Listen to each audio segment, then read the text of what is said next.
Bonjour à tous, donc aujourd'hui on se retrouve pour une nouvelle vidéo, non pas autour d'un moteur de mobilette, mais autour de ceci. Voilà, donc ce moteur, alors pour faire court, donc vous l'aurez compris, c'est un Rotax appellation 256. Donc en fait c'est un moteur employé sur des motos en 250, donc des motos assez anciennes quoi, dans les années 70-80. Et autrement dans le domaine du superkart. Donc en fait, pour faire court, les gros kartings qui roulent sur les circuits automobiles, entre 220 et 230 en vitesse de pointe. Donc voilà, donc c'est ces moteurs-là qui sont utilisés, enfin du moins l'architecture. Aujourd'hui, c'est plus vraiment ce moteur-là en lui-même, mais l'architecture en fait en tandem, un cylindre derrière l'autre, a toujours été conservée. Donc moi, pourquoi je dispose de ce moteur en fait? Donc, vous le saviez ou pas, mais là j'ai fait 2 ans de formation pour un BTS maintenance des véhicules que j'ai obtenu là récemment, il y a un mois. Et au mois de septembre, là je rattaque sur une formation prépa moteur au lycée Marcel Callot à Redon. Et donc ce moteur sera l'un de mes moteurs durant la formation. Euh, donc en fait, pour faire court, c'est un 250 cm3, 125 cm3 de cylindrée unitaire. Donc bicylindre, vous l'aurez compris, en tandem. Et donc là, aujourd'hui, je trouvais intéressant de filmer un petit peu autour de ce moteur, puisque je vais prendre différentes valeurs, notamment au niveau des hauts moteurs, volume de chambre, diagramme. Voilà, ça sera des valeurs de référence qui vont m'intéresser par la suite. Et donc là, pour l'instant, aujourd'hui, j'ai juste démonté donc mon couvercle de boîte à eau, ma boîte à eau en fait, euh, pour essayer de passer le disque gradué ici, voilà, afin de prendre les diagrammes. Donc comme on peut voir, tout ce qui est acier a bien rouillé. Donc pareil, petite particularité sur ces cylindres là et sur les embouts là, en fait c'est des embouts en acier qui sont vissés dans les cylindres. Ce n'est pas des embouts moulés avec le cylindre par exemple, comme on peut voir maintenant quoi. Et donc bah, c'est un petit peu le caca, comme on peut voir. Voilà, ça a été stocké pendant longtemps sans tourner. Et donc ça a eu le temps de s'oxyder.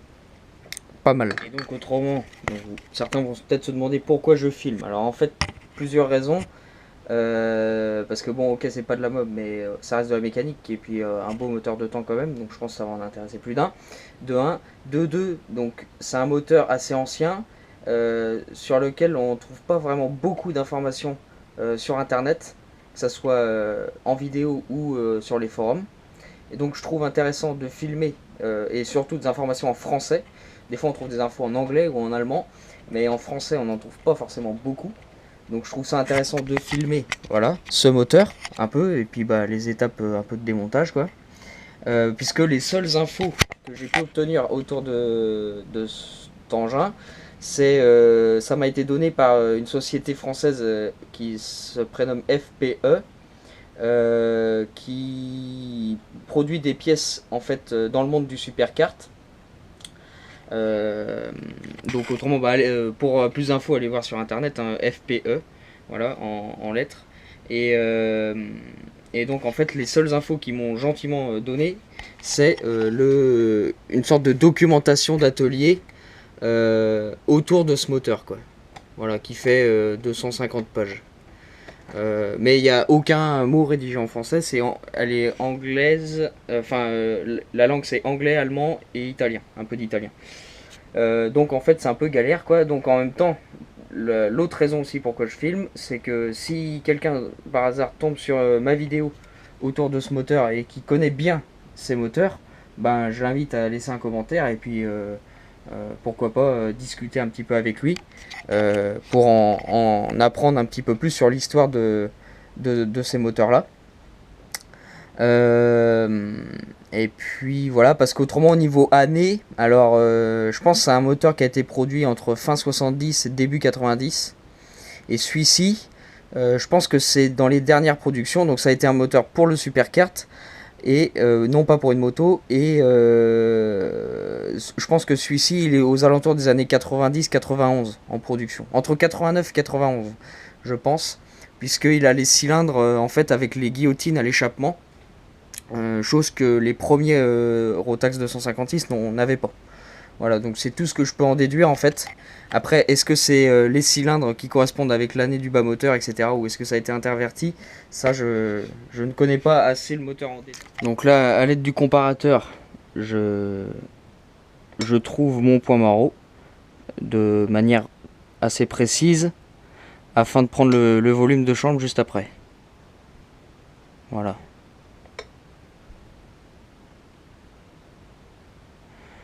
Donc d'ailleurs, outil ici là, acheté chez Tournoi Racing.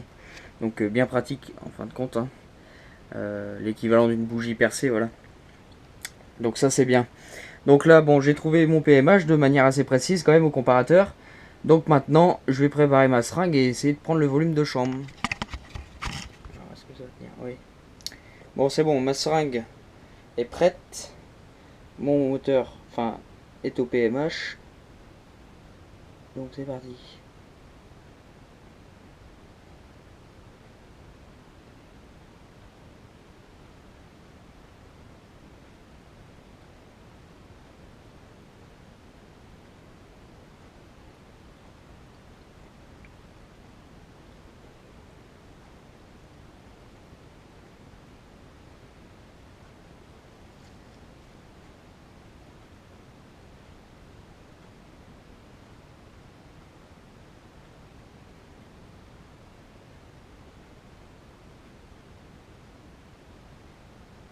Voilà.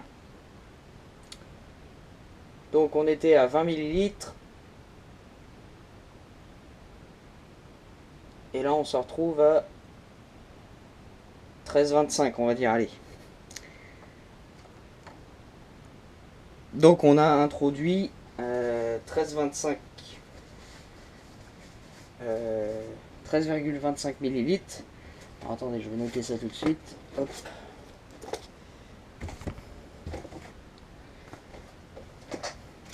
Je manque un peu de place là où c'est moi qui fous le bordel, je sais pas. Donc volume de chambre 13,25 millilitres. De ce résultat, il faut en déduire 2,3 pour le volume qu'occupe le puits de bougie. En fait, donc ça fait 11,25 11,25 moins 0,25 11 10 95 millilitres, ce qui est égal à 10,95 cm3 de volume de chambre réel. Et pour ça, alors c'est pour le cylindre, comment on va les appeler, côté allumage, enfin cylindre en face de l'allumage on va dire. Alors, cylindre al, je vais l'appeler. Bon, en théorie, les deux doivent avoir le même volume de chambre, mais bon, on va mesurer quand même. Après, il peut avoir une petite différence, mais bon, on va pas avoir 1 cm3 de différence, ça serait pas normal. Enfin, je pense en tout cas. Donc, quasiment 11 cm3 de volume. Alors, on peut faire le rapport volumétrique rapidement, hein. Alors, RV, c'est égal à grand V plus petit v sur petit v. Donc on sait que un cylindre fait... Alors attends, je l'ai, la cylindre unitaire. Je l'ai.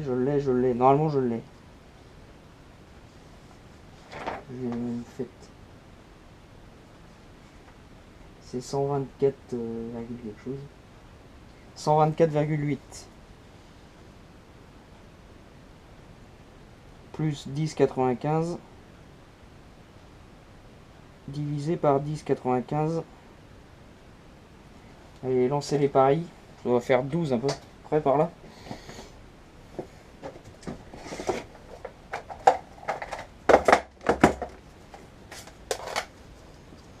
Alors, 124,8 plus 10,95,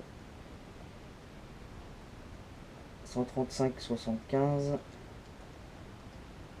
divisé par 10,95. Oui, je suis pas loin. 12,39, mais après c'est un 7, donc on va arrondir à 40. 12,40 de rapport volumétrique.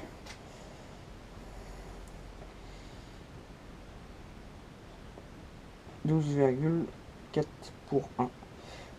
C'est pas très élevé, je pense que ça peut comprimer plus fort.